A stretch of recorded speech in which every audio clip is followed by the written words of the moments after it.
we are going to be talking investments. Well, more so, it's going to be about getting a home equity loan.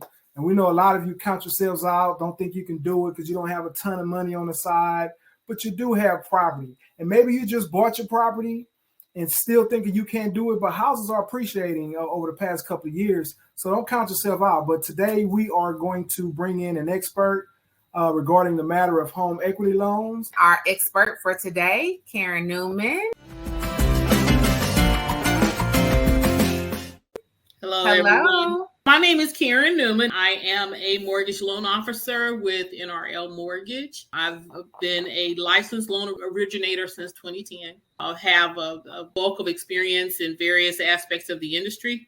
We're going to talk today about home equity lending and to hopefully help you to better understand equity and how it works and how you can use it, how you can leverage your equity in order to be able to invest or finance other purchases or things that you need to do. The definition of equity is the difference between the market value of an asset that you own versus what's owed against it. You know, people are freaking out about the market where we are right now. And this is a perfect time for those who own homes, you know, to start to look into your equity and what you can do to monopolize on this time of interest rates may be going up. Things seem to be kind of slowing down a little bit in the market where it's not as crazy. We're still technically in a seller's market, but it seems like it's starting to switch over to a buyer's market.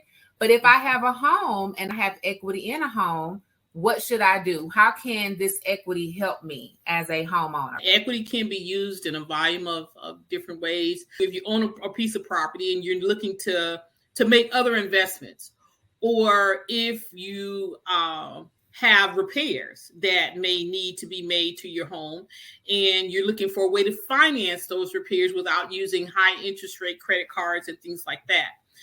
Equity can be used, is one of the options that you would have in order to finance a large purchase.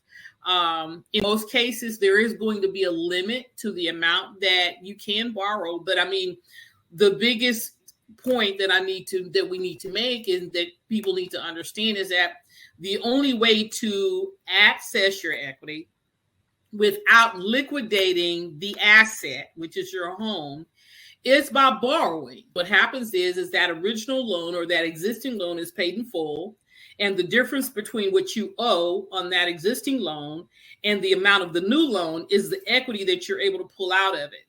Okay. And when you pull out, that's called a cash out refinance. But understand what you are doing is you are refinancing that first mortgage. So depending on the term that you choose to take, whether it be a 15-year or 30-year term, you're starting over on that mortgage. And so it's something that you definitely need to give some thought to and some consideration to, because if you're well into your mortgage and you have, say, less than 15 years left, then you need to understand that, yes, you know, I can pull this out. I can do it on a 20-year or 30-year, which would help me to have a much lower payment. However, long term, you're paying more because you're financing it for a longer term.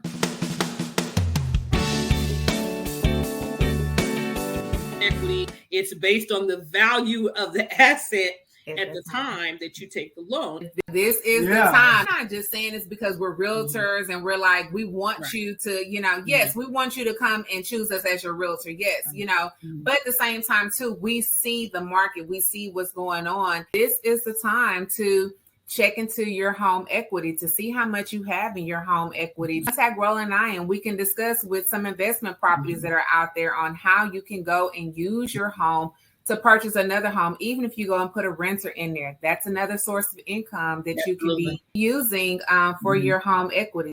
Timing is everything. And like she said, you can do what you want to do, but we personally just don't believe in selling properties. We just think that it can be used as an asset. And it just leads to generational wealth. And that's what it's all about. And that's what that's the biggest takeaway, I think, is that people need to understand is that having equity in your home is a great benefit. It's a great asset. But you have to leverage your assets in order to build wealth. Thank you, Ms. Newman. And we always, are always appreciative of when we get to talk to you. I feel like you always drop little nuggets every time we talk. So well, thank you guys for having me. I do appreciate you having me on this platform. And so anytime I can be of service, let me know. Thank you guys. And we'll see you next time.